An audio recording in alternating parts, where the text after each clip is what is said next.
我是能璇。大家都知道睡眠呼吸中止症吗？就是睡觉的时候可能会因为呼吸道塌陷啊等等的呼吸困难，或者甚至是呼吸完全停止的症状哦。所以我今天就要来体验一下睡眠呼吸中止症的时候是什么感觉呢？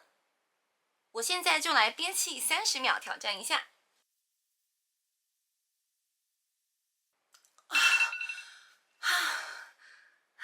我的天哪，也太辛苦了吧！30秒不呼吸，好喘，而且刚才已经闷到一个极限，感觉肺都要炸掉了。天哪，如果每天睡觉都这样，感觉会睡得很差哎。打鼾、肥胖、睡不饱，睡眠治疗要趁早。2023睡出健康。